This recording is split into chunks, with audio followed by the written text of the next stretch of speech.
crispy chicken is from a taco place. This crispy chicken is from a taco place? The taco place? Taco place. It comes in a burrito, too? From your taco place, it's also a chicken place that's also a taco place.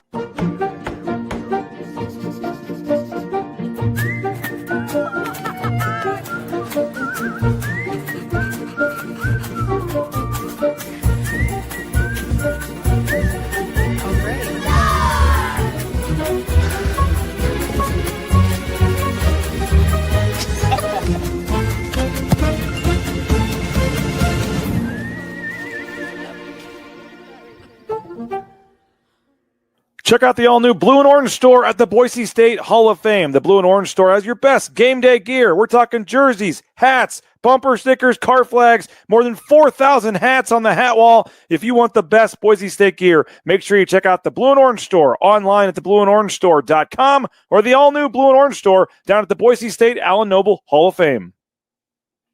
It's the fall kickoff sale at Lithia Ford of Boise. It's the best time to trade in and trade up to a new Ford truck or SUV with the room to haul your payload or playload. Visit Lithia Ford of Boise, where Ford begins in Idaho.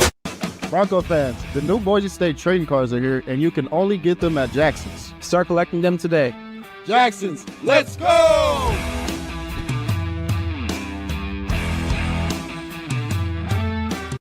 And final blade of grass.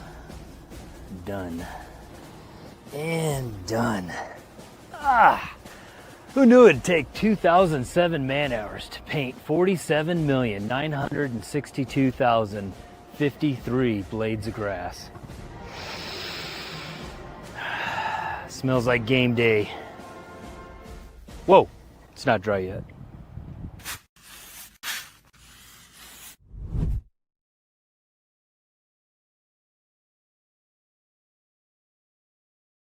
Welcome to the Lithia Ford of Boise pregame show from Bronco Nation News. Game time is approaching, and we're getting you ready with the latest pregame news, interviews, analysis, and more from BNN. Have a pregame score prediction or comment? Let us know in the ICCU YouTube chat, or leave us a message on the Signature Roofing voice box at speakpipe.com/BNN.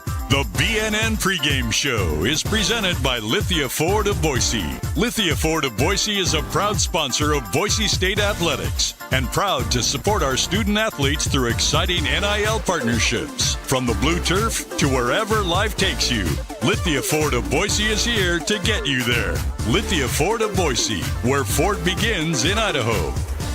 The title sponsor of Bronco Nation News is RowPaint.com, the official paint and coatings company of Boise State Athletics. For all your painting needs, check out RowPaint.com.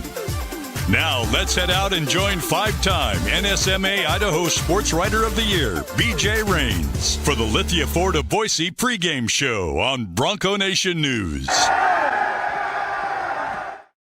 Good afternoon, Bronco Nation, and welcome. It's game day. The Boise State football team getting set to take on Eastern Washington, and we are here at the James Kitchen and Bar getting you set on the pregame show, the Lithia Ford of Boise pregame show. We got Kent Riddle. We got Brad Bedell. We're going to have some fun over the next 60 to 90 minutes as we get you set for kickoff here tonight. And, guys, I know rough one last week in Florida, but there's something about home opener Friday night on the Blue that this downtown's already buzzing here.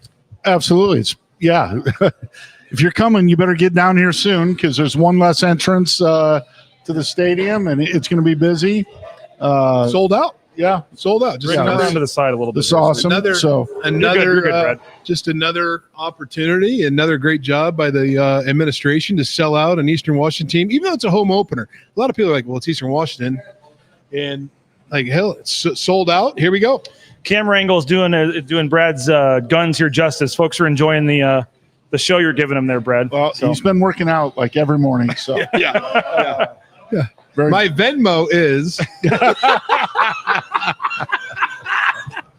no, it's serious. It's packed upstairs. Well, you can still get in. These flies are killing me. You can still get in, but get up there soon. A bunch of former players up there. Great environment. I'm sure all Broadway's happy to have Boise State football back. Businesses are. it's gonna be exciting. This is the 51st non-Saturday home game in the history of Boise State football here. Non-Saturday at home. Okay, Boise State's record. Care to guess in the previous 50 games? 50-game record. We'll see if Brad can do the math there. That might be tough for Brad, but undefeated. 46-4. I was going to say there's probably. I was going to go 48-2. Okay, 46-4 all time when not playing on a Saturday at home, and so they'll look to Thursdays, Fridays. I guess back in the day, Tuesdays, Wednesdays It didn't matter, but they've had pretty good luck on playing some of these And by the way, this is the 5th in a row going back to last year non-Saturday game for Boise State. They've played 5 games in a row not on a Saturday. When you go back to the conference championship on a Friday, USF, before that, the Utah State, the last home game Friday was a after Friday. Thanksgiving. Yep. Then you had the championship on a Friday. The Fiesta Bowl was some random Monday, Tuesday, whatever it was, and then obviously the USF game on a Thursday, and now another Friday game here. That's got to be. That's impressive. I mean, I wonder how many other. Well, the MAC can Tuesday night certainly compete with that, but other than that, MACtion. Yeah, whatever. But I mean, this program has been built on some of these There was a game, I think 2014, one of those years I was here. I think literally 6 of the 12 games were Friday night games or something. So it's not quite that bad this year, but they're used to this. Yeah, absolutely. And the fact that they played on a Thursday last week, so they still have an extra day. They've got a bye coming up, heading into Air Force, so they're buying, plenty of extra time against that. Well, Rid, you guys know this a lot better than I am, but isn't playing on the Thursday, the Friday, the Tuesday, it built the brand of what it is today? Absolutely. Because it's national television. Well, and even I saw it was one of the higher rated games last week. Awesome. For being, absolutely right.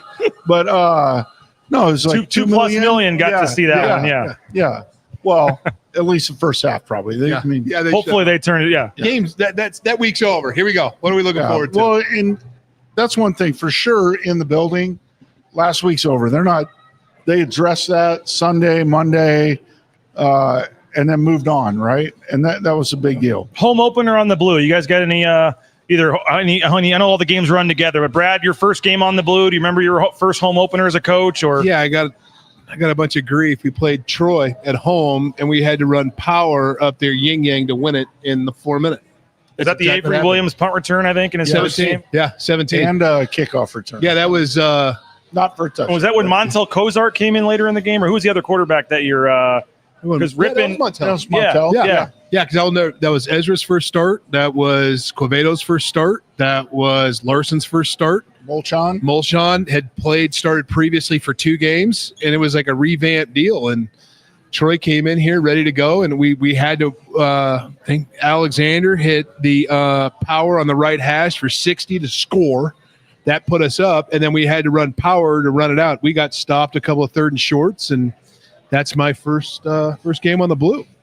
Red would have been 2001, or what was your first? We lost to or any home opener, I guess. Any home opener stick out? Wazoo, and then didn't lose again on the blue for 50 games or something like that. I mean, but Washington State got after us pretty good, and then we bounced back. I think beat UTEP the next week and started a big streak. I know the fans, a lot of them, this has been the storyline every year opening on the road here. You look at the last 4 or 5 years, and then again the next couple of years still opening on the road. And that's kind of been Boise State's thing. You try to get that first road win. I know it gives them an extra week to sell season tickets. I mean, there are some other benefits to it. But, with how rarely they lose it at home, you'd like to feel like you had a better chance to start 1-0 if you started the season at home. But you certainly would love to do that.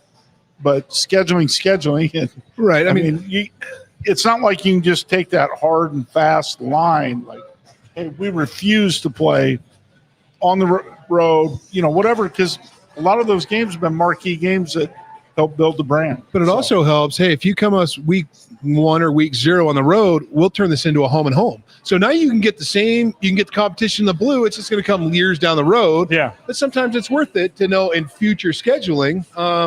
I don't know what year it is, but South Florida is coming back at some point. Right. So. Yeah, absolutely.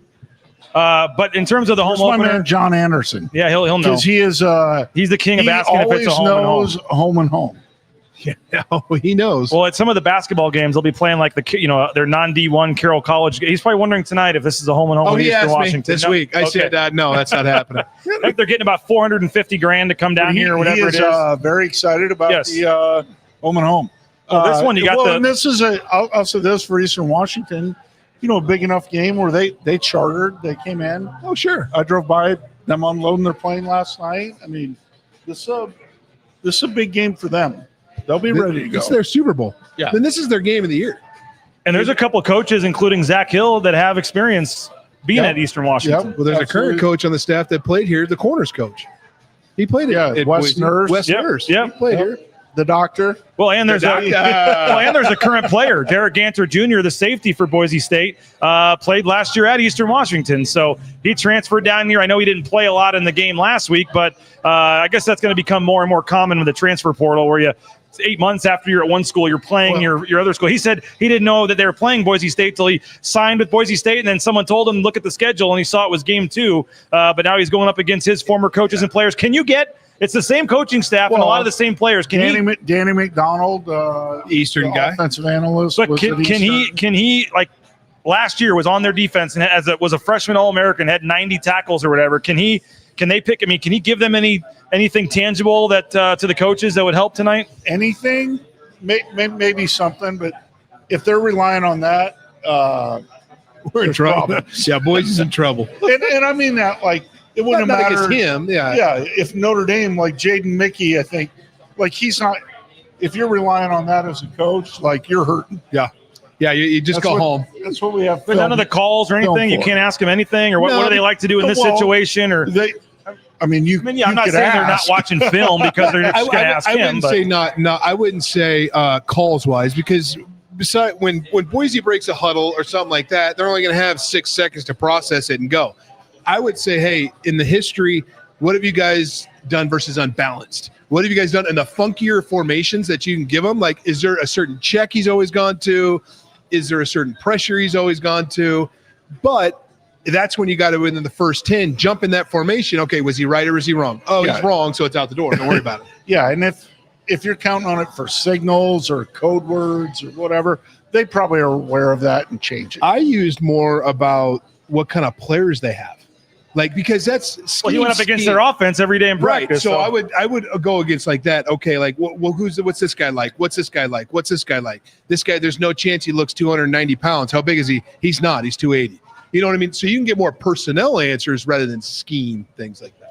Now, don't forget Deshaun Misa. He was a 4-star linebacker at Boise State. Was a big-time prospect that never panned out. He actually transferred to Eastern Washington. Is playing for them now. So they kind of made a trade here within the last couple of years. So it's just, I guess that's just the way it's. Yeah, I mean, the way it's going to be in college sports. I think everybody like to think Deshaun Misa's unloading the playbook on them.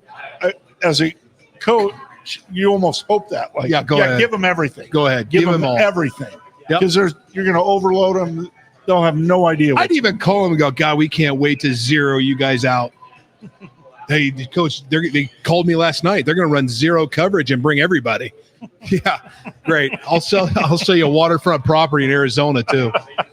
Moron. What do you guys make of the game day experience? I think we talked about this before, but it's going to be a little different this year. No north end zone seating. Boise State switching sidelines as well. I mean, you got the light show back. They get a night game tonight, so we'll get some of that. Maybe not for the opening kickoff, but the video board, the sound system. I mean, they got all that going, but it's always fun out there. But it's going to be a little different this year.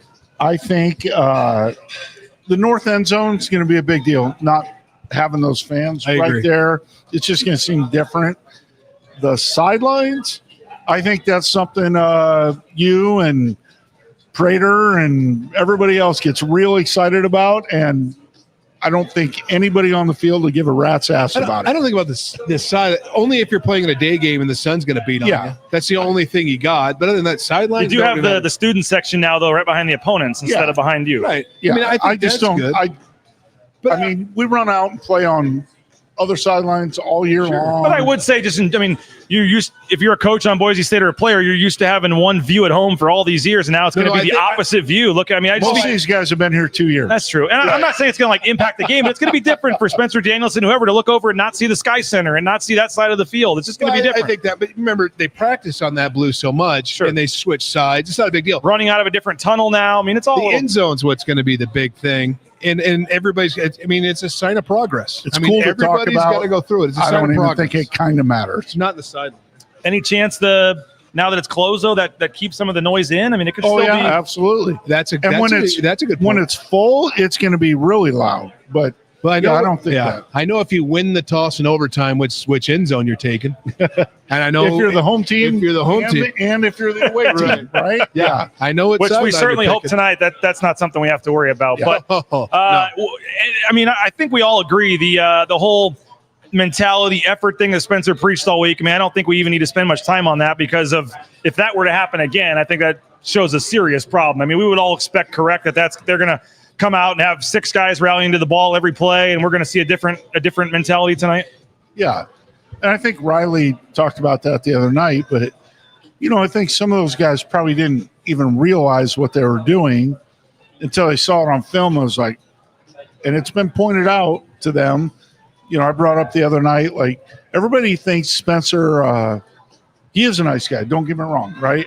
But everybody thinks because he's very polite in front of the camera and all that, he can't be hard on guys. That's not true at all. Not even kind of true. I know you had Prater on, and he said, and I like Prater. I think he's a great guy. But when you guys had him on, and he said, "Oh, well, he's too nice of a guy." I was at practice when they brought the 10th assistant, and then Spence became the 10th assistant and brought coaching the edges. I would tell you this. It doesn't matter. You don't need a foul language to get your point across. When we were in pass rush a couple of times, I'm like, I don't know how this guy can chew somebody out so bad without saying a big cuss word, and it's phenomenal to me. He has an edge. Scream and yell. You don't have to. And you're not going to see it every time. But what handles in that room or in that building, it was not all fluff. I guarantee that. And I get it. You only have what you see to base your opinion off of course. But Spencer's very good about being very approachable and very good in front of the camera and all that. But don't take that for soft. No, but I would also tell you this right now is if it has to come from all these coaches coming off that week and it's not in that locker room, you got a bigger problem than you think you do. Because a coach could have yelled at me all he wants. Eventually, I'm going to tell the guy, okay, cool. Yeah, I'm done listening to you. But when you're in the locker room and your peers and the guys you kind of bled with and worked hard, and they're saying, hey, you were not worth a you-know-what, and if you don't change it, you're going to have a serious problem in this locker room, that's when you know your culture is right. And that we'll find that out tonight. And this is going to be it. Will we, though? Well, I thought about that. I think if the pre-snap penalties are cleaned up, I think you don't have the personal fouls. You don't have that. That's a cleaner football game, right? If the core fundamentals of the game, if you take those out of that game, it's a totally different game. Agreed. And those are very fixable. Right. And that's why if you see that tonight, okay, great. They had a great week of practice. Let's move on to the next week. But if you have and don't get me wrong, there's going to be a full start for Boise State.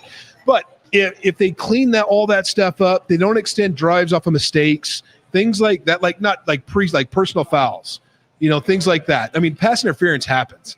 But I think if you could see those things, they've had a great week and they're getting things in the right direction. If you're going to see the same stuff, it's an issue, in my opinion.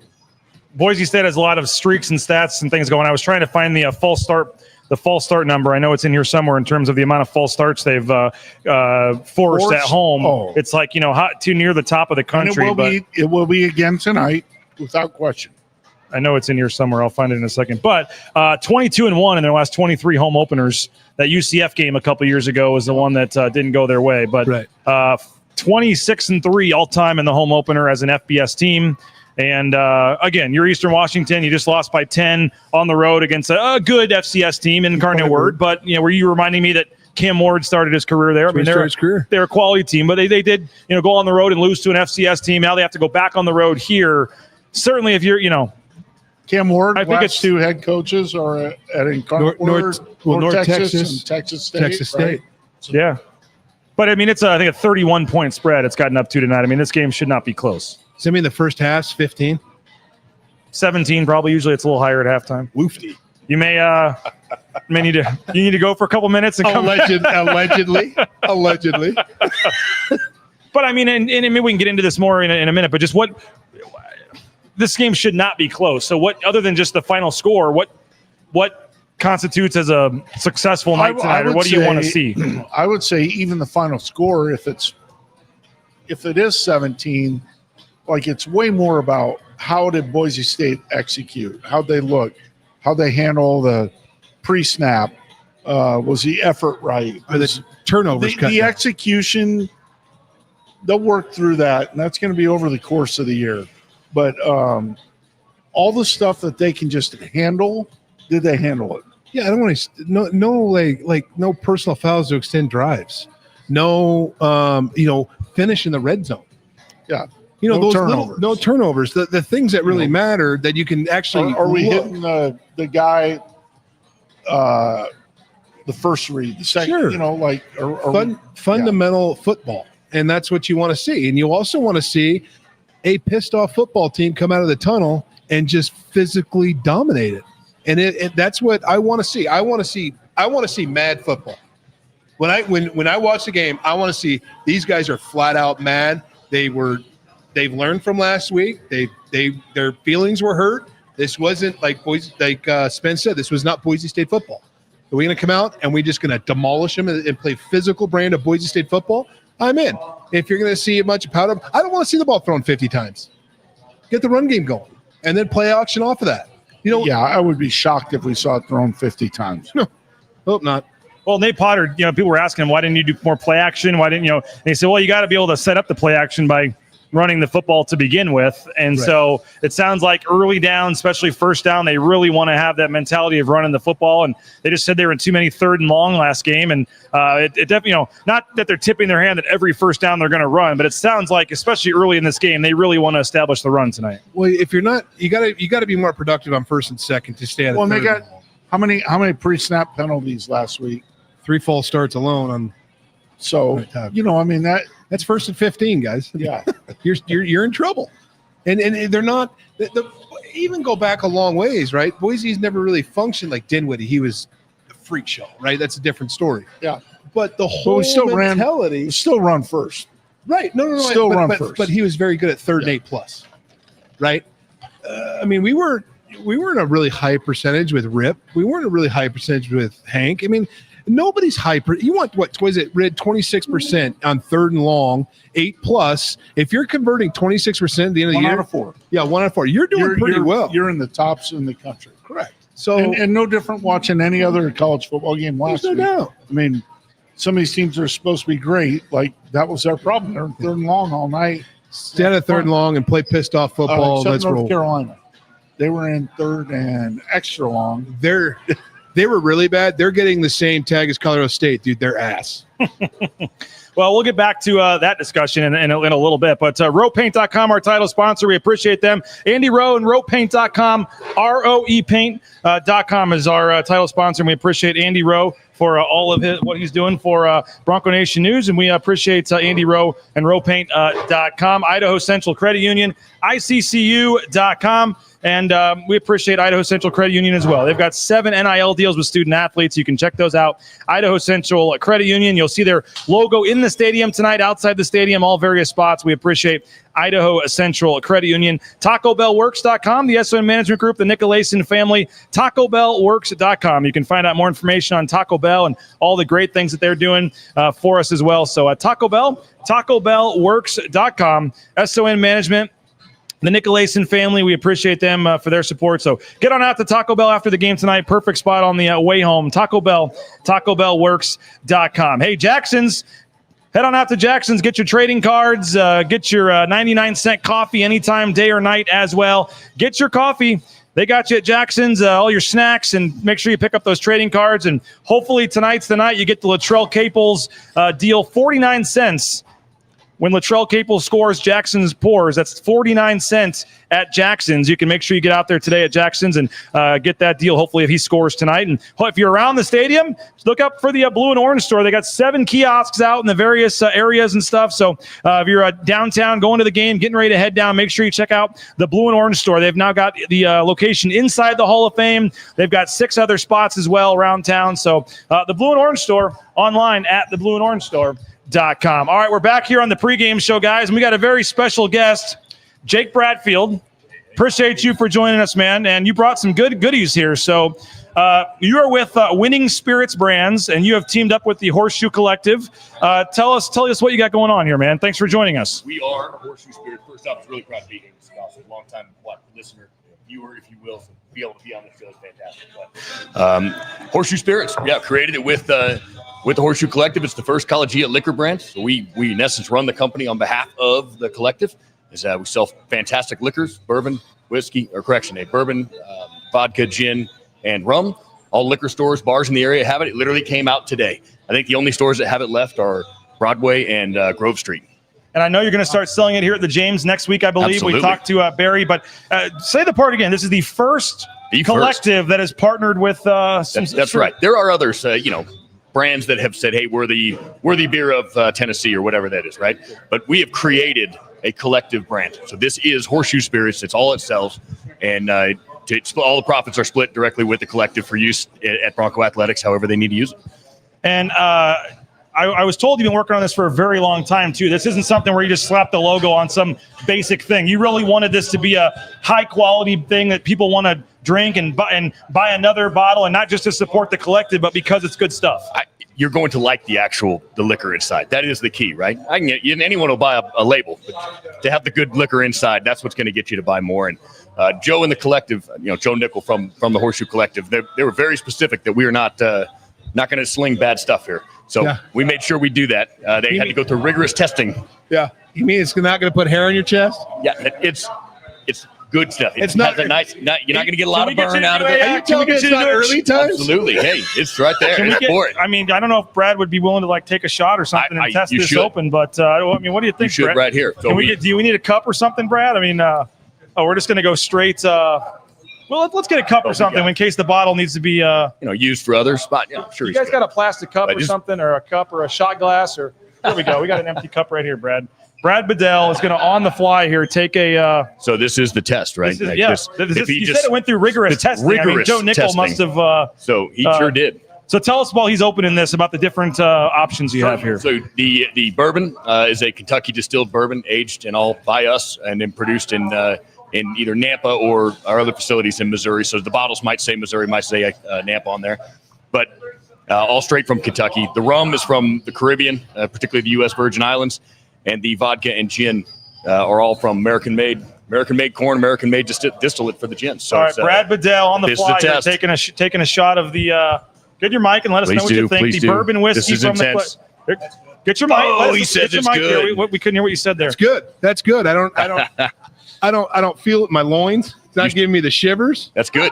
And 100% arsenic free, right? That's actually really good. Yeah, as it should be. Really good. We're selling good. Incredibly high-end product, but we like to be. It's what we're doing. We make good booze. That's what we do for a living. Being able to do it for the school and at my alma mater is just beyond cool. So we're just proud to be here. I hope you enjoy Brad, it. you're actually. I'm a fan. We got one. I wish you didn't have to write articles and stuff. You could have partake. Maybe post game. I actually, I'm a rum fan myself. So the rum, I'm looking forward to trying. Straight from the U.S. Virgin Islands, sugarcane based. Really? Oh yeah, that one was handpicked. I'm the rum guy. Each kind of different guys in our companies are focused on from the different Virgin things. Islands here. Yep, that's us. So everything here is U.S. based, U.S. sourced, made U.S. hands for the Broncos right here. And again, it's available in some of the liquor stores around town. As of right now, yes, it's available in just a couple of liquor stores here by Boise State. I think the back's really cool. What you guys did with the X's and O's and all that. it's trying to. Are you trying to telling hark back. everybody that's the flea flicker from the Fiesta Bowl? Whoa! No, I would never. Come on now. Just kidding. That is a trademarked, I believe, entity of Boise State. So of course we would do nothing of the sort. Now you. That's awesome. No, that's awesome. And what percentage goes back to Boise State? 50. Yeah, but it's half. Split half. Yep. To the collective, yeah. To the collective. What right. a great opportunity. And it goes straight to the school. And this is the Wild West of college athletics as far as how things are supported and financed, right? Giving it to the collective gives the school and the program freedom that going through maybe more your traditional licensing doesn't give them. So we're just happy to be here, happy to be a part of it. And what's the other one? We have 4 bottles here. Is this the vodka? I know you have a vodka as well, correct? That's right.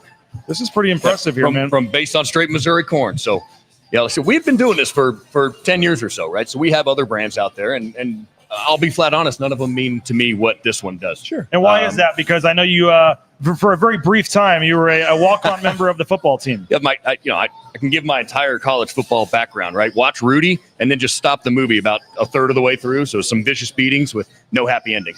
That's all it was. But hey, I came out, I gave it my best. Guys like Darren College, who owns this fabulous establishment, showed me why they were better than me, and that's quite all right. We all need to get our butts kicked every once in a while. And that was 2004? That's right. All right. And then, hey, from there it took me, got my degree, met my wife, met my future career, all from trying to come here and play football. So it was the best thing that ever happened to me.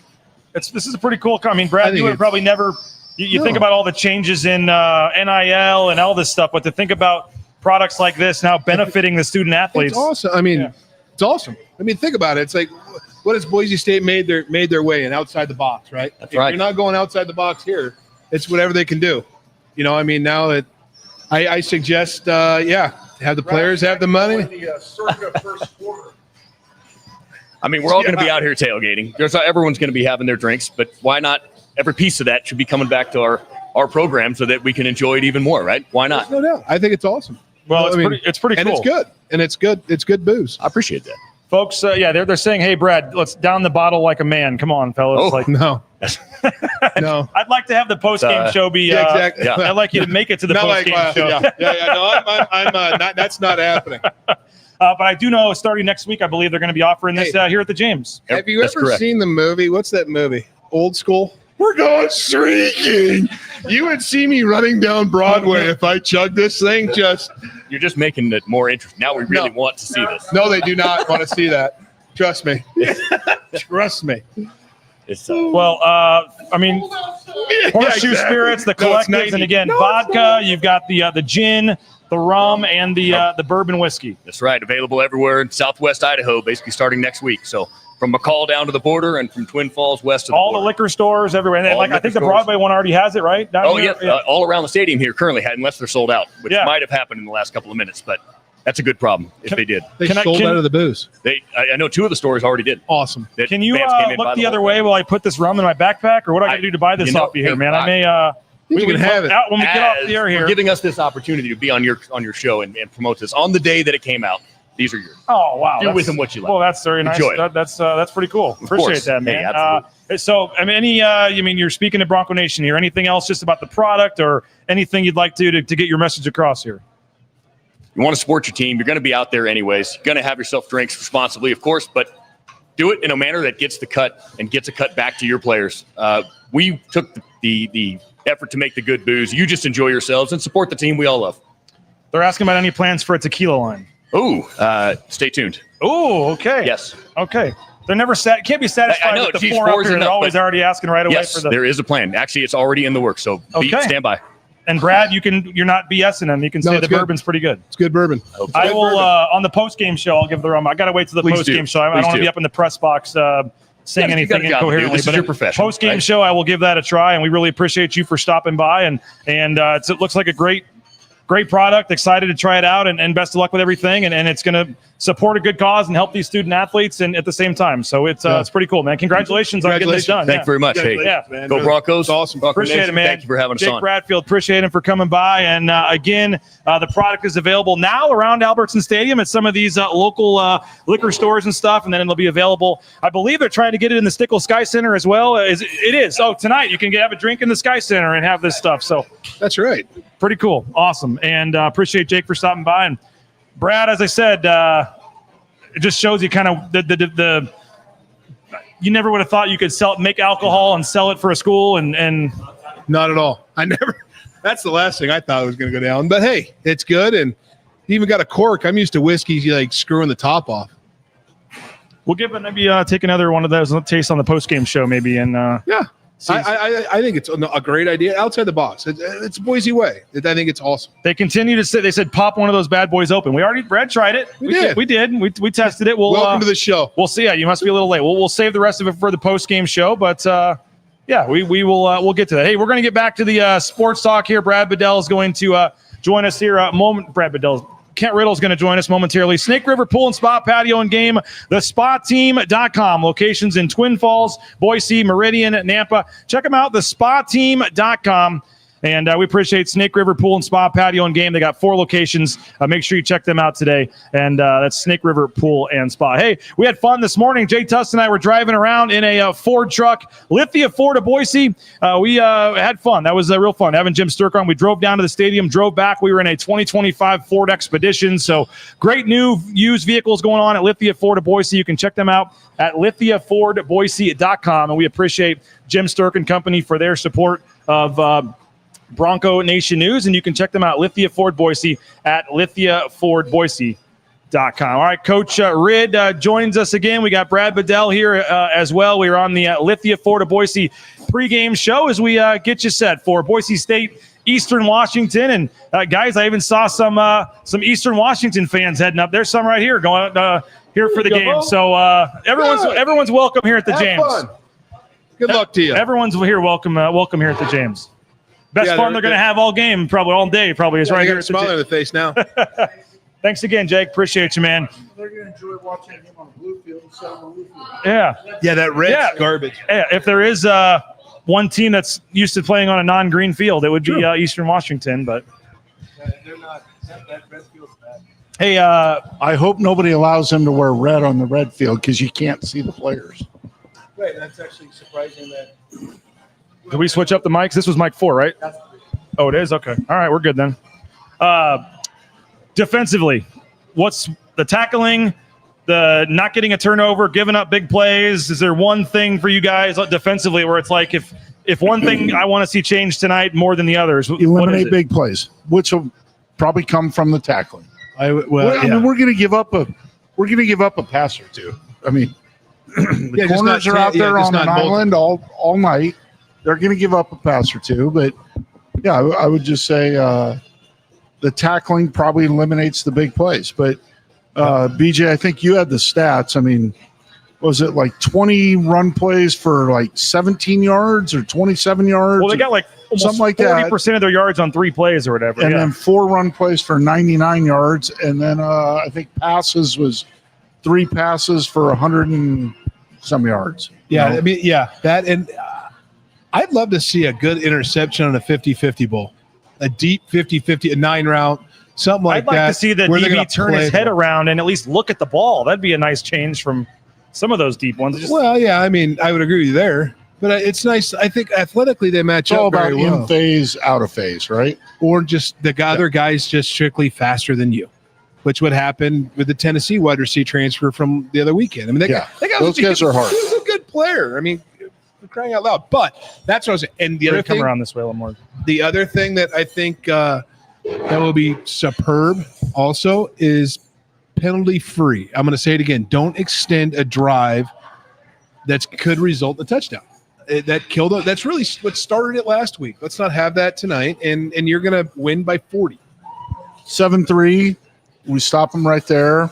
Get the ball back to 50. Totally different game. And they already stopped him on 4th earlier last week. And the other thing is when you're past the 50, especially right here, I mean, go for it on 4th. I'd like to see on offensively. I'd like to see a couple of trick plays just to get other people to think about stuff. I'd like to see him take some deeper shots down the field. Yeah, I'd like to see 7 different formations in the first 10 plays. Just a complete, or the same play over and over out of this. Yeah, and Nate Potter, one of the two, right? Different. And no, but I'm saying Nate Potter got some criticism, but he even came out and said, like, "Hey, we didn't do enough to be able to set up what we really wanted to do. Like, you didn't see our game plan because we gotten too many 3rd and longs, and we couldn't run the ball effectively on 1st down. And that wasn't really. It's not like they came out expecting to do it. You said it 20 minutes ago. Execution. Yeah. If you execute as an offense, you set up everything, and I think they will tonight. Sky Ship says Sire Gaines coming out party tonight. 200 yards and 3 touchdowns is what he thinks predicts for Sire Gaines. Love it. I can see it happening. Don't be surprised if Malik Sherrod does that either, though. Yeah. I mean, I know everybody's down on Malik, but I saw that guy play a bunch of Mountain West games last year and be like one of the best players in the conference. And I saw him through spring ball, fall camp. That dude's a baller. Oh, I think he's really good. He just didn't have great stats last week. And there's a million different reasons for why. Some of that's when he came in the game, obviously. But I also like to see, let's keep the running back on the field for more than 2 plays. The same running back. A little bit less. Yeah, a little bit less. And both of them are going to get their carries, right? But I would like to see, keep a guy on the field, let him get into a flow, and then have a change-up guy. And I thought with Malik Sherrod, when we saw him excelling in spring and fall, it was a lot of screen passes and more kind of stuff in space. And I thought, maybe they're running him a little between the tackles a little too much, which isn't necessarily his game, but that's more of a Sire Gaines kind of power run game. But, I mean, I guess you have to have everybody do everything or the other team will know what you're going to do when they come in, right? Yeah, I mean, you can't run the exact same plays every single time with the same guys. You gotta mix it up. So especially with the mid zone. But I'm just telling you, like, he can excel in the mid zone. I think, and that's what they're based on. I think it's going to be that and duo or whatever you want to call it. But I mean, they'll 3rd and short, bring the big boy on. Nobody wants to say it, but last week was just a bad day to have a bad day. I mean,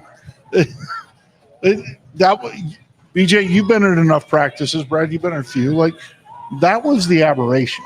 Well, they're blaming us on our message boards. They're blaming the media for that because they said that we overhyped the team all fall camp. But in all seriousness, right? I mean, that game looked nothing like the practices you've been at. Would you agree with that? Malik Sherrod looked nothing like the player I saw all month. Exactly. No doubt about it. And then let me go back. Let me go back to this. Okay, so upstairs. So let me ask you this.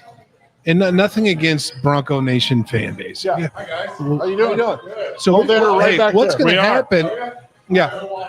So what's going to happen, or what would happen all fall camp if you came on and said, yeah, this team's horrible? So now they're going to get on you for that. So it really doesn't matter. Don't they said that the players got overinflated thinking they were good because of what the media said about them all fall camp was what people said. Again, I'm gonna roll with those guys. Hey, how you doing? Good. Stop. Yeah, let these kids. Those guys are not even kind of paying attention to what anybody's saying. It was a horrible night. It was a bad night. Now let's go tonight. Let's get back to Bronco football, dominate, snap necks, and move on. Rid knows everybody here. You guys are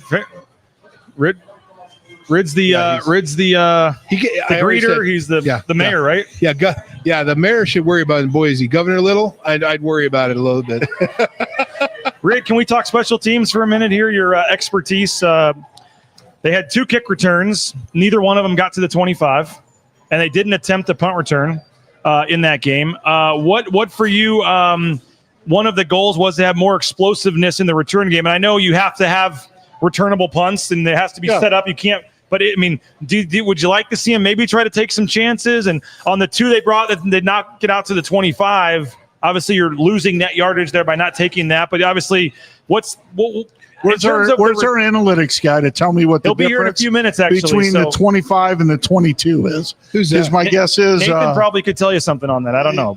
My guess is 0. Yeah. He's going to be zero difference. But no. Specifically, the return game, punt return, kick return. I know what you're getting. What do you want to see tonight from that? To me, the first game is always a little bit make or break, right? There's going to be, you're either going to jump on them or they're going to jump on you a little bit. And so much of it is the speed against real competition versus practice. And I think on their kickoff, they ran by us a couple times, and there were a couple other things. I mean, there were some other things that could have been better. But it's just hard to mimic that in practice. I mean, Sure, would you agree with that? It like the scout team's never as fast and whatever, but sometimes you're just better athletically than the other team, and you lock them up. And Yeah, I think that happened against Troy, the game we're talking about. Avery Williams? Yeah, punt return. Now he made 6 people made. yeah, but he had 2 kick returns for big yards in that game. You know, I think we kind of jumped on them faster than they thought. And Spencer did say, by the way, that the whole effort, hustle mentality thing, there's going to be some different guys playing on some special teams today. Yeah, I would assume that. Awesome. But I don't Sit think down. this is I don't think this is like one, you know, it's all or nothing. Like we'll bounce back. We understand the speed of the game. I would expect us to jump on them a little bit. Right. I would think we'll see a big player too. But the other thing is the punt returns, it all comes down to whether you get a returnable ball or not. The kick returns, I mean, they had a couple, and I just think the speed jumped on us faster than we thought it was going to. And maybe, I mean, maybe it's a rhetorical question, I guess, but how do you – I know everyone's different, but when you're not getting much explosiveness in the return game, that makes you want to maybe try to force one that maybe isn't necessarily the best one to try to return one, or how do you weigh that risk versus reward, I guess? Because on the kickoffs, it's pretty clear. If you don't get to the 25 – you should have taken it out. You should have taken the touchback. Yeah, it is. But again, I'd like to. I know Nathan's big analytics guy, so I'd like to know what the difference between you start at the 21 or the 19. Like, really, and usually on a difference? kick return, if you're just catch it and take off, you're getting at least to the. Is it at least the 20 or yeah, what? Probably 20. Okay. And I would guess that's where we started on those. I think it was the 19 on one of them. Yeah, the 20. I mean, it's not like. I just don't think it's life or death. I mean, it's complete in one hitch. There's a lot of teams in the country. I know Air Force was one of them in the past. Yeah, won't even try and return. They don't. We're going to take the ball in the 25 and we're going to roll. And you know what? They don't even really practice kickoff return. They practice onsides, right? And then to go back to punt return, everything's great on punt return until the one returner doesn't do the fair catch, gets blown up, ball hits him his arm. It's a turnover. So you got to trust who you're putting back there, too, to make the right decisions. And is he always going to make the right decision? No. But I'll tell you one thing. I coached for a guy, Dennis Franchione. He goes, you know what the number one thing for special teams is? Have the ball at the end of the play. Yep. Don't let them steal a possession. Yeah. Now, if you could steal a first down and hidden yardage, sure. But come on. I mean, for punt return, I just know this. I want the offense to have the ball. That's going to give you the best opportunity to score, because how many punt returns are we really going to see at the end of the year in college football? No doubt. Well, and to me, the other thing, like we're so different now with a adaptation of offensive football, right? Sure. Like so many of these rules, like I hear announcers recite, are like from 30, 40, 50, you know, it's like never catch a ball inside the 10. Well, if you don't catch a ball inside the 10, you're probably at the 2. Exactly. I mean, exactly. Punters are getting worse. But they say it every week. I hear, why is he catching the ball inside the 10? Well, because they'd rather have the ball at the 7 than the 1. By the way, Stacey Collins was telling us about that rule where I guess until the ball is actually thrown on a fake punt, you could mess with the receiver or whatever. There's no pass interference, I guess. If you're in a punt formation, there's no pass interference, period. Not even ball thrown. So next time, theoretically, if a guy's beat like that, you could just tackle the guy to the ground. Let me rephrase. Like that would be holding. Okay. So 10 yards out of the There was something different. I mean, and again, I know I'm not trying to say that one player messed it up, whatever, but I guess if you're grappling with them and the ball's in the air, then there's no pass interference. So is that something where they're yelling from the sideline a code word or something? Or, is there some way? How if you're the DB, do you know that it's no chance? The split second? No. You're just playing it like it's a punt, and you're trying to block the guy the entire way down the field, and know that there's no PI. So now, that's why they say it's no PI, because you think they're in a punting formation. Yes. And the guy kind of went by him, and then he realized late and was like, had to flip his hips and get after him, and just couldn't get there in time. Yeah. One of about 20 things went wrong on that play, and it was, I mean, credit to them. They made a play. I mean, if Boise State runs that same play, everybody's like, "Oh, our guys killed it on that play." No, the other guy was just not very bright. Yeah, I mean, it just Matt Lauder. Let's talk offense for a minute. I'd like to see Matt Lauder get a little more involved tonight's game. Your tight ends coach. Come on, you both have experience coaching tight ends. absolutely. Yeah, I'd love to see Matt Lauder, Matt Wagner. I mean, I'd like to see both those guys. They may be way more involved tonight, but it might be blocking. True. And the other thing is offensively, just cut down on drop balls. I thought there was a lot of drop balls. There were 6 or 7 drops, yeah. And then the only thing is you brought up Matt had a drop ball, and the other tight end had a drop ball. Yeah. Matt Lauder's a phenomenal tight end. He's an NFL tight end that shouldn't be dropping balls, and he knows that. I mean, he does know that. Yeah, he'll bounce back. But he'll bounce back. I think he was your leading receiver last year. Am I not correct? Matt Lauder? Yeah. Camper probably. In catches, maybe. Yes, I think in catches. I think he was second to Camper, I think. Well, yeah. He's the leading returning, I guess, maybe. But you want to talk about being better on first down, throwing on first down, you got to look to Matt Lauder in space and things like that. Create some windows, especially in zone, that he can catch and get down to 2nd and 5. And I still thought, it was nice to see Chris Marshall. We've talked a lot about his story. He had, the nice catch, and then he scores the touchdown late first quarter, whenever it was, but then I don't think he had another catch the rest of the game. I mean, he obviously showed he's got the talent there, but I'd like to see them, and they threw one, was out of bounds. They at least targeted him at least once more, but I'd like to see Chris Marshall over the course of a game, stay involved, 5, 6, 7 catches. I would too. I think no matter what, they should just drop back, lock in on him, and throw it there. He'll make the play. He'll make the play. I know he's being sarcastic over here, yes, but he is. But he. I mean, you talk about watching practice. You get down near the goal line, he's unguardable when they throw those fade routes into the corner. Of the Agreed. end zone. But in one-on-ones. But I will also tell you this: when they're 2-on-1, I'm guessing he's less effective. Right now, by looking at that young man off the film, if I'm Eastern Washington, I would expect him to be double teamed tonight. You know what? I think Caples is and the tight ends are gonna have a phenomenal game because you have to roll coverage to Chris. And then they're gonna help it out. Sure. When they bring pressure, he'll get the ball because it'll be one-on-one. And then they're gonna go to pregame and they're gonna watch him jog on the field, and they're gonna say, if we don't double team this guy, he's gonna have 200 yards receiving. I mean, he's that stature of a guy. I think you have to do something with him. Maybe he's your guy, but give me our Blue and Orange Store player to watch tonight, whether it's offense, defense. Who's a guy, fans, yourself? Give us a player tonight that you think could have a big game, or a guy that could rebound from a poor game last game. And again, brought to you by the Blue and Orange Store. You can check out the all-new Blue and Orange Store down at the Hall of Fame, the other 6-7 kiosks they have around the stadium. You can order anywhere in the world, theblueandorangestore.com. Kent Riddle, who's our Blue and Orange Store player to watch? I'm going to give you 2. All right. One on defense, one on What's up, offense.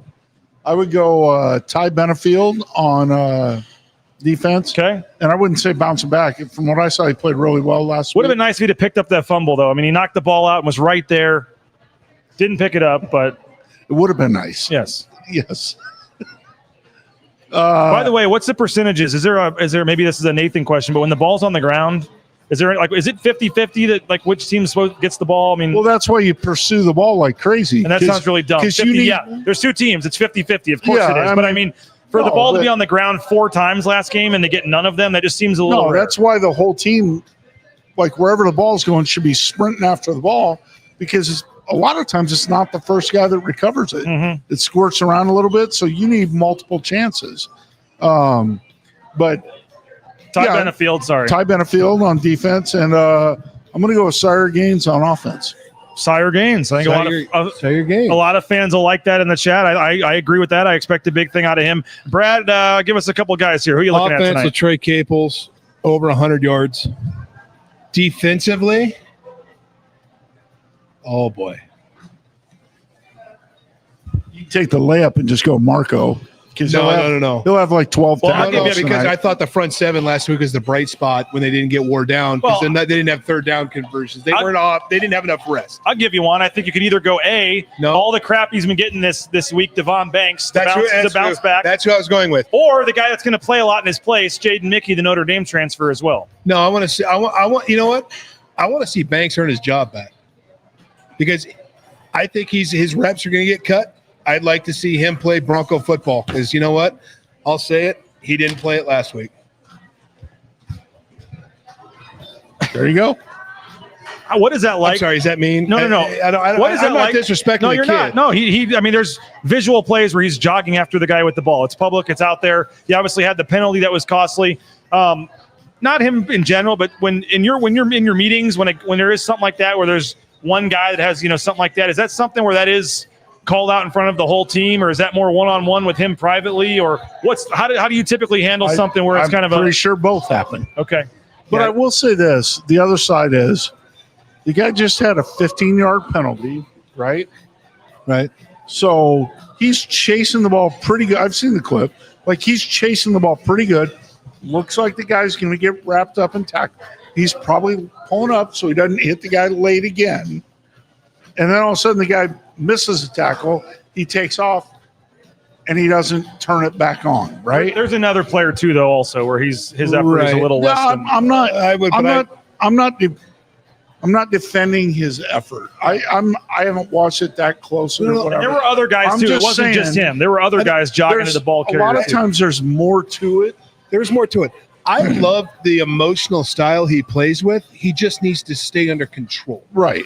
I mean, like we've had guys like coached him. It's like I'm cleaning up the pile, and then all of a sudden you get a penalty, and it's like, I'll give why you a didn't name. you? I'll give you Eric Coveda. He was not afraid to clean the pile. He was not afraid to clean the pile, but you got to check his emotion and go, hey, Eric, you can't do that, right? The whistle was blown, and the other team was huddling, and you hit the center in the huddle. You can't, or you hit the middle linebacker in the huddle. You can't do that.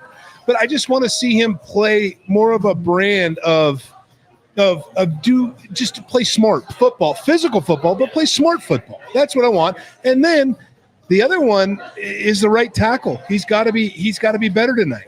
Yeah, and I would expect we'll see probably multiple people at right tackle today.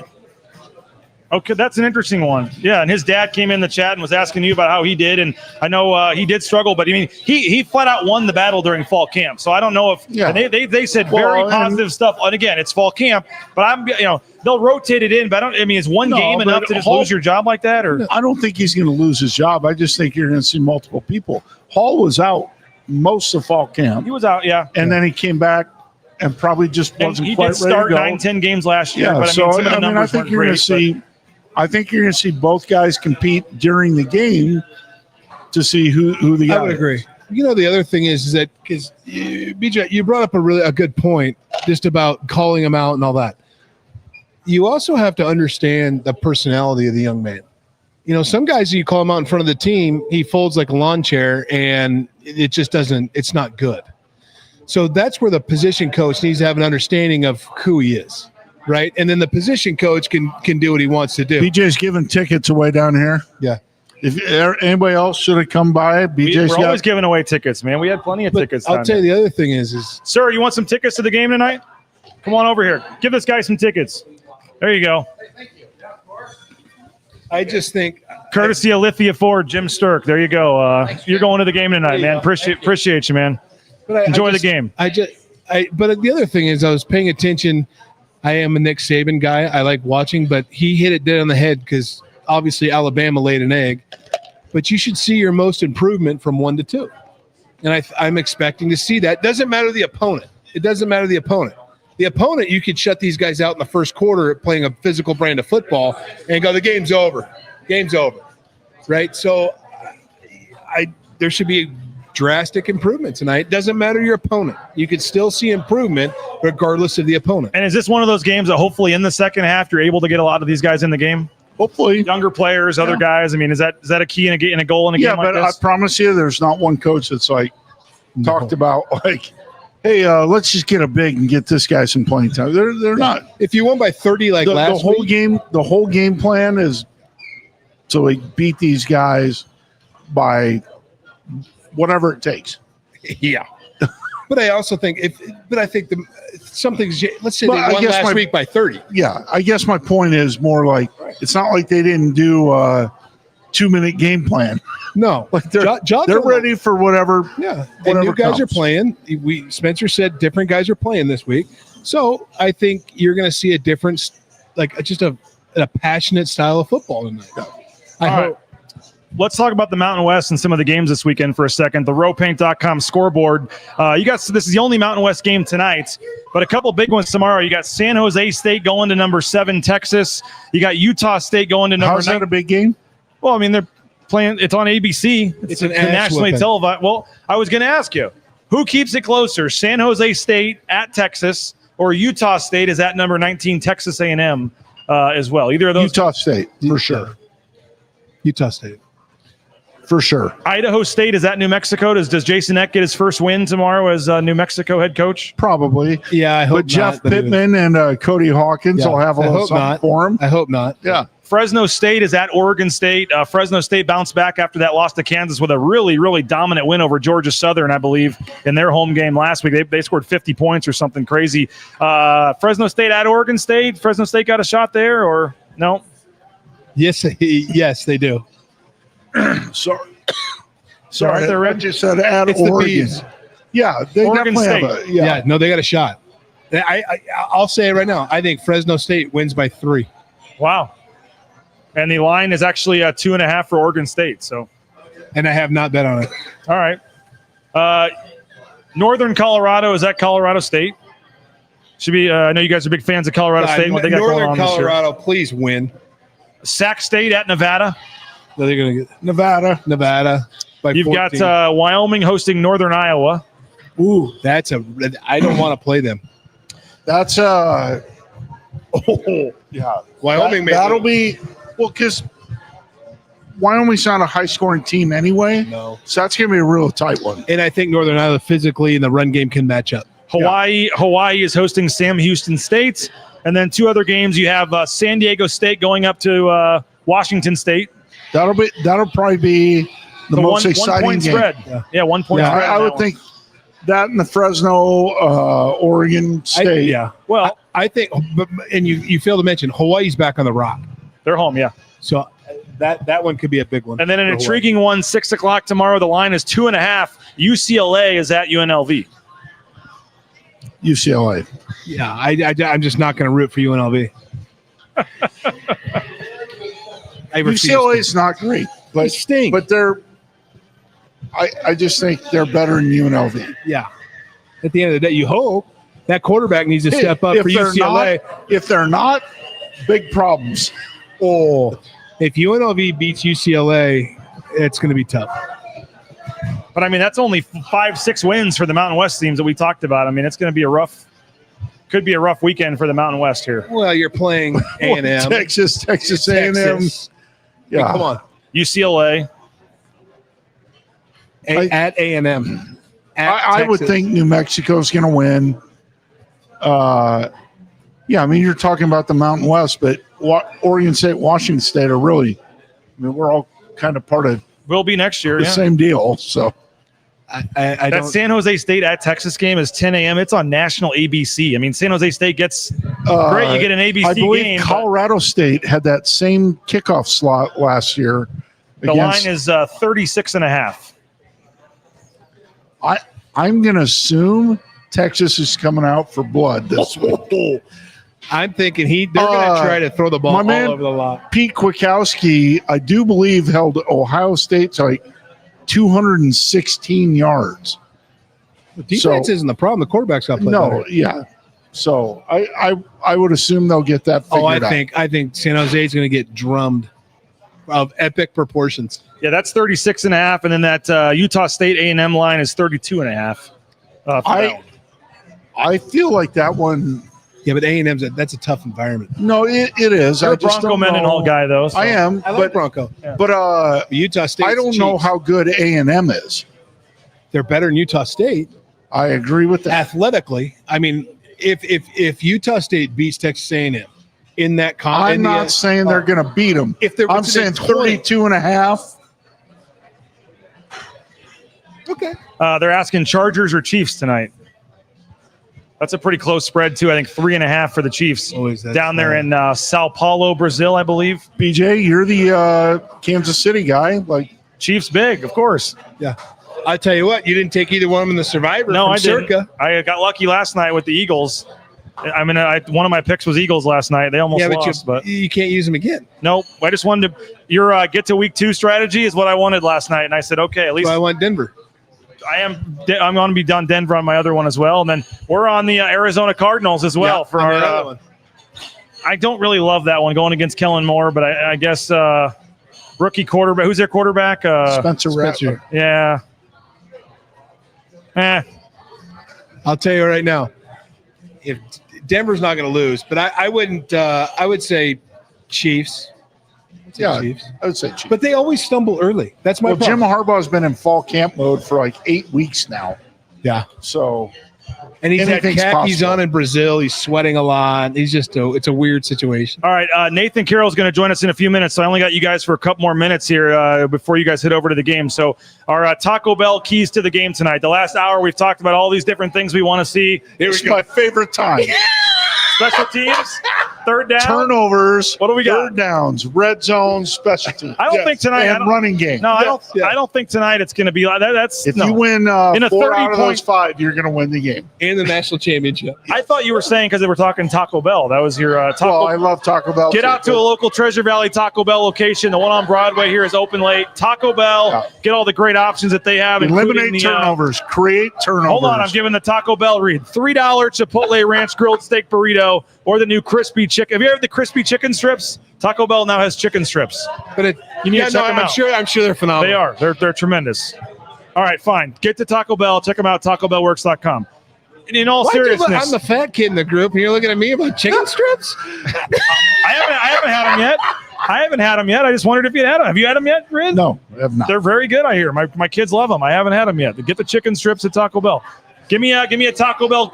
Hey, seriously, we're not going third down, all this stuff. Just something you want to see tonight you didn't see last week. What's a key for you? Eliminate pre-snap issues. Yeah, explosive plays, both sides of the ball. Get them, take them away. And I say, for me, also, like, and then maybe this is one of your back to your cliche ones, but get up early, score, get the crowd into it, get some confidence going.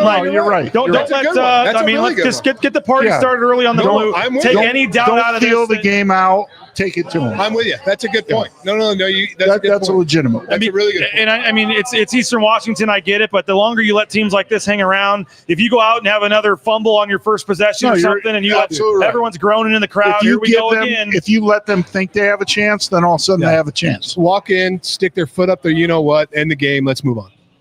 I'm with you. That's a good point. No, you hit the nail on the head. And get to the bye week. I know I say get all these other guys in the game, but part of that is hopefully get up big enough that you don't have to have Sire Gaines running the ball in the fourth quarter in this game, or get Maddox, get Max Cutforth a couple series here. Yep. I mean, absolutely, it goes both ways. It's not just to get those guys. You want to get your starters out of there, though. Absolutely, it's a good point. No, in all seriousness, if they take care of the ball and run the ball well, and then be efficient on the situational football. I agree. I think this game should be big at half.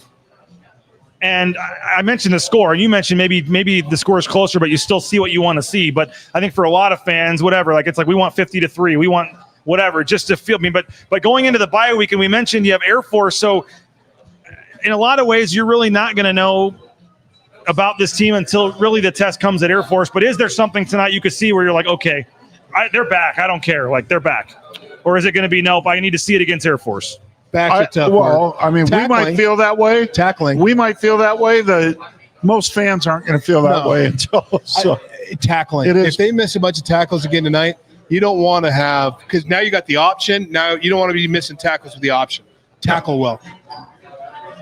You should get Justin Schultz on here.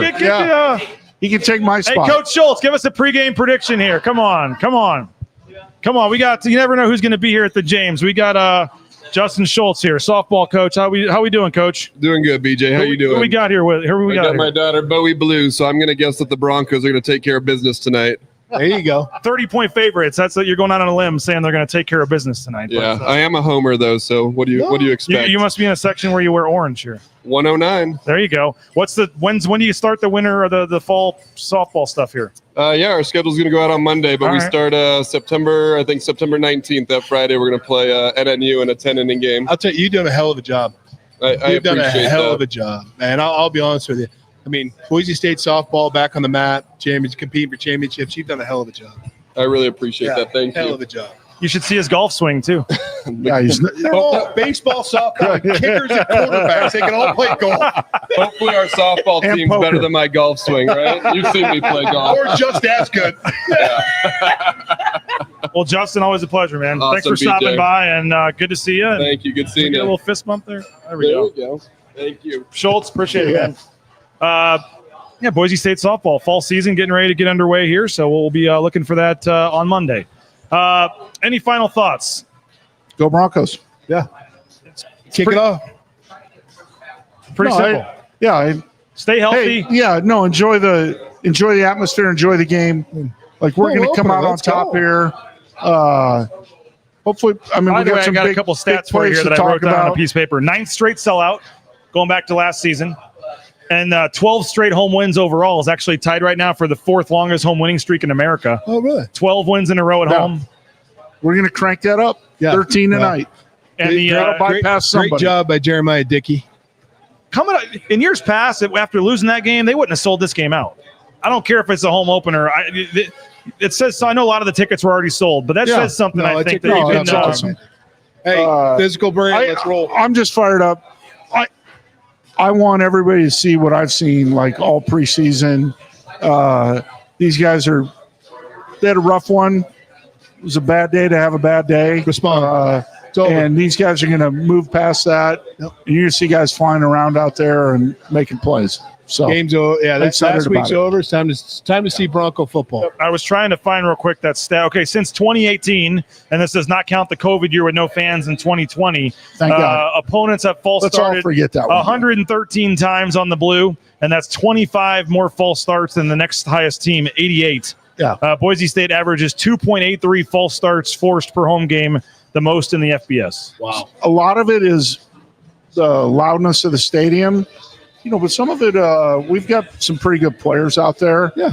And that forces the other team to stem calls. Yeah. Move calls. Yeah. Yeah. No, it's good. But the fans certainly help that. The more loud you are, the more it's going to happen. Bring it. Yeah, let's do it. Score prediction for tonight? I'm going to go like 45-10. 42-0. They're going to throw a shutter. I'm going to predict a shutter. Why not? If that happens and we come back, It's the horseshoe on whiskey, the man. post game show, I was going to say we're going to definitely have to have another one of those if that happens. But because they're going to have at least 6 sacks. I agree with that. At least six sacks. Wow. And a couple false starts, we assume as well. Yeah, We absolutely. Yeah, 6 sacks. I think. And I'm those saying edges you're are going to see a accurate. big play on special teams. Too. Yeah. Well, get your score predictions in. Let us know where you're watching from. We'll give you a shout out. We're going to keep this thing rolling. Nathan Carroll is going to join me as well, but we're going to thank a couple more sponsors, and we'll see you guys on the post-game show. So mix some water in with the beverages here for the post-game show, and straight water. there you go. We'll see you guys on the post-game Allegedly. show. Appreciate it. We'll be right back, but I want to thank a couple sponsors here. TheSpaTeam.com, Snake River Pool and Spa, Patio, and Game. You can check them out. Locations in Twin Falls, Boise, Meridian, Nampa. Whether it's a sauna, whether it's a pool table, whether it's anything you're looking for, they got you covered. Snake River Pool and Spa, Patio, and Game. They got you covered. And again, online at TheSpaTeam.com. Hey, Matt Bauscher, Bauscher Real Estate. Number 1 ranked realtor in the Treasure Valley is Matt Bauscher and Bauscher Real Estate. BauscherRealEstate.com. Check them out. The number 1 ranked realtor in the Treasure Valley is Matt Bauscher and Bauscher Real Estate. You can check them out online, BauscherRealEstate.com. Ridley's Family Markets, shop Ridley's.com. 13 locations in the state of Idaho. Check them out as well and download that Skip app. Get savings up to 40% off at the checkout line. That's Ridley's Family Markets. Hey, Transportation Compliance Service, transcomservice.com. Check them out. Best in the business, whether it's DOT, overweight, all the permits and things you need. Check them out, Transportation Compliance Service. And hey, we want to hear from you on the post-game show. This man next to me is going to be hosting, and we'll get those voicemails in there. Speakpipe.com/BNN. Brought to you by Signature Roofing, covering our community more than 2 decades, whether it's a re-roof, a repair, an estimate, or an inspection. MySignatureRoofing.com and Speakpipe.com/BNN. leave us a voicemail, and we'll play that on the post-game show if you've got one for us. We're looking forward to that. We got Nathan Carroll here. We're figuring out on the fly which mic is yours. Start talking here, Does that sound good? Can you guys hear me all right? 4. Can we still hear you? Are we good there? I think we can hear you. We'll find out here. But Nathan Carroll, we appreciate you for jumping on. Yeah. You're going to be, looks like our signal is getting a little low here, so hopefully we're okay. But you're going to be hosting the post-game show. You have the tough duty of keeping Ridd and Bedell in check here on the post-game show. We'll get it going within 5 minutes, hopefully, if the game ends, and I'll jump in with the interviews and stuff afterwards. It's going to be hopefully a fun Friday night. But what for you, if you can predict ahead to your opening question for Brad and Kent, what do you think's going to happen tonight? What do you hope happens tonight? I mean, the hope would be the first question is, hey, which awesome run was your favorite? Was it the 60-yard, broke 4 tackles, or the 85-yard toss play, right? This is an Eastern Washington defense. I wrote about it in the preview article. It's not great for FCS standards. Boise State really should be able to dominate and exert their will, especially if this is a good FBS caliber offense. So I think the hope going to the post show is that Boise State takes care of business, puts up, 45, 50, 60 points even, and the conversation is just about, hey, tonight was a great night. Let's enjoy it. Let's have fun about it. I think the worst case scenario, obviously, is a loss is the worst case scenario. But if we come back, Boise State wins 28-17, and it's kind of a nail-biter. Starters played all 4 quarters.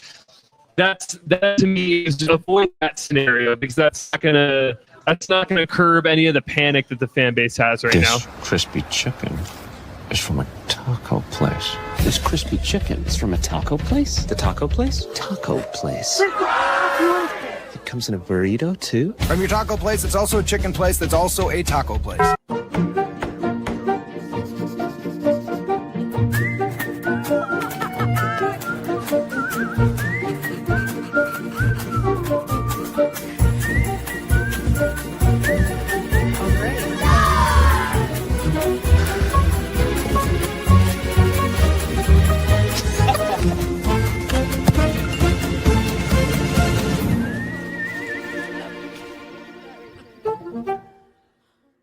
Check out the all-new Blue and Orange store at the Boise State Hall of Fame. The Blue and Orange store has your best game day gear. We're talking jerseys, hats, bumper stickers, car flags, more than 4,000 hats on the hat wall. If you want the best Boise State gear, make sure you check out the Blue and Orange store online at theblueandorangestore.com or the all-new Blue and Orange store down at the Boise State Allen Noble Hall of Fame. All right, we're trying this again. Let us know if you can hear us better. I love that some folks just wait for something to go wrong and just right there, your connection sucks, your connection sucks. We get it. We're trying to get it back. So hopefully it sounds a little better now. Let us know if it does. But it's still, they said buffering. I don't know if it's still buffering or not, but I think we're okay. Now we're back. Okay. So you were talking about what you hope. Yes. Maybe re-give us your answer when you open the postgame show. Yeah, my hope would be you open the postgame show and it's celebrating the big win, and Boise State's able to put up 50-plus points. Eastern Washington, not a great defense by FCS standards. If Boise State's going to be a good FBS offense, which obviously top 15 last year, the hope is that you've got another top 25 caliber offense this year. I think the hope would be you put up 40, 50, 60 points tonight, and we're celebrating the big plays, the big runs. The offensive line looks great. That's the hope for tonight. I think worst case scenario, the offense fails to create explosives. Maybe there's some more turnover issues, and I think that's hopefully when we come to the post-game show, we're not talking about those things. Someone's asking where we watch the game from. Actually, up in the press box. We get a press pass, get to sit up there in the media area. They even give us a Diet Coke or a water, and we get air conditioning, and it's actually pretty nice. So, we don't need tickets. We'll be up there in the press box, and then we'll be back post-game. We talked a lot, all week, and I know we're ready to – I'm just ready for another game so we can stop talking about it. But all of the issues from the last game in terms of what we want to see better tonight, and you kind of touched on it there, but what for you is most important? And you can't say effort. We expect that to be better. But on field, what was the most concerning to you, I guess? What's the biggest thing that you would like to see improve tonight? I after the loss, put out like a DEFCON article, right? Where do Boise State fans have the most justification to be concerned? And my number one was the special teams. I think tonight against an FCS team where if you're mixing in some starters on your special teams the way Boise State does, you should expect special teams to not just be average or break even. Special teams needs to dominate. I want to see a punt return touchdown, a blocked kick, a blocked punt. Don't give up any big returns. I think that's the number one biggest thing you want to see.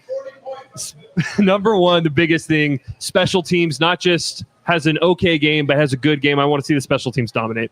I think special teams, I agree with you. That's certainly a big one. And just have the game-changing plays be in your favor, not in the other side favor for once. I want to see better tackling, and I think you're going to see that. 6 guys swarm into the ball. I don't think you're going to see guys jogging after the ball tonight, but I want to see better tackling. And please, can we get a turnover? Can we get a turnover on defense? At least just one? Just one. That's what I would Just take one. tonight as well. Yeah. And kind of along those lines, I'm very interested.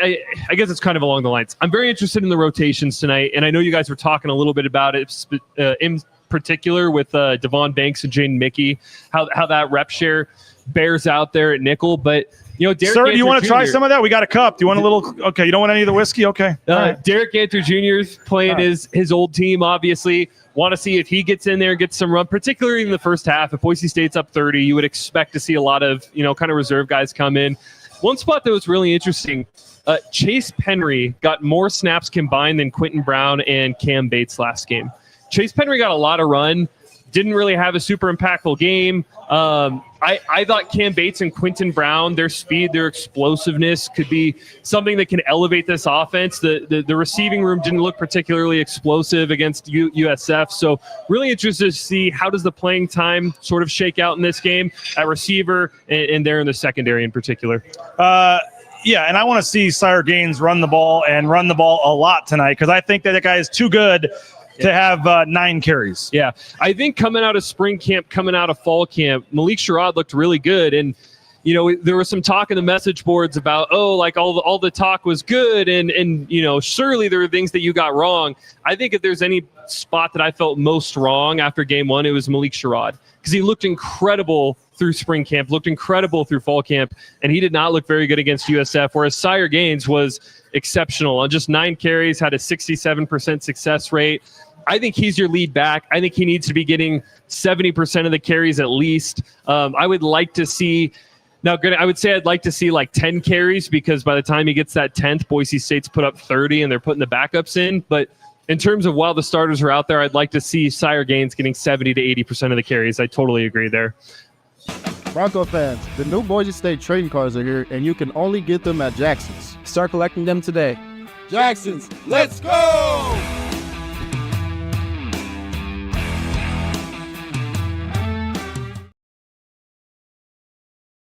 Internet here. We're trying to switch the internet here. We'll see how we're doing on the connection, but more people are arriving. There's more internet, more TVs going, I guess, up here. So it may be a signal for us to end the show here and get ready for postgame. Postgame, you're going to be able to plug into Ethernet. Perfect. We couldn't do it because they're still taking to-go orders right now, which was part of the problem. So We'll have Ethernet on the postgame. But final score prediction. I think I put in the article 51-10, maybe 51-14, but I think that we'll go 51-14. I think that's the ballpark right there. I think Boise State, I think offensively they're going to make a statement. They're going to come out and they're going to score points. Eastern Washington offensively, they've got a quarterback who can move and can run, but I just think the talent gap, particularly on the trenches, Boise State's front 6, I should say, looked really good against USF. I think they should be able to control the line of scrimmage. So I'll go 51-14 final score. All right. Make sure you check out our coverage. You can go subscribe right now, BroncoNationNews.com. We got some great stuff up there. Nathan's preview article is actually free, so go check that out right now, and you can read that, and then you can get ready for the game. You still have a little over an hour till kickoff. You can go read Nathan's preview article. Enjoy the game. We're going to be chatting in the message boards there. We got a game thread already up where you can give us your thoughts during the game, before the game, after the game, and then within 5 minutes, hopefully, of the game ending pretty quickly, come on back to the YouTube channel here, and Nathan will be running things with Brad and Kent on the postgame show. I'll get some postgame interviews. I'll come over. We'll hear from Spencer Danielson, hear from some players as well. So a lot to get to, and we're hopeful, feel pretty good. It's going to be a much better postgame show. Yeah, I certainly hope so. If Boise State doesn't come out and dominate tonight, it'll be quite the postgame show if they don't come out and dominate. All right, that'll do it for the Lithia Ford Boise pregame show here at the James Kitchen and Bar. Next game day, make sure you come down, start your game day off at the James. They got great beverages, great pizza, great atmosphere up on the patio. So come on down to the James Kitchen and Bar and start out your day. And if you don't have tickets to the game, great spot to watch the game as well out on the patio and hear the crowd roar and stuff. So appreciate Barry and everybody here, Eric, for having us out at the James. And we'll be back up post-game, the post-game show, again, the Jackson's post-game show about 5 minutes after the game ends here on the YouTube channel of Bronco Nation News. So enjoy the game, everybody. We'll talk to you on the post-game show. Boise State, Eastern Washington, the home opener coming up in about an hour. And we'll talk to you later. Bronco Nation News at BroncoNationNews.com. It's the fall kickoff sale at Lithia Ford of Boise. It's the best time to trade in and trade up to a new Ford truck or SUV with a room to haul your payload or playload. Visit Lithia Ford of Boise, where Ford begins in Idaho. And final blade of grass. Done. And done. Who knew it'd take 2,007 man-hours to paint 47,962,053 blades of grass? Smells like game day. Whoa, it's not dry yet.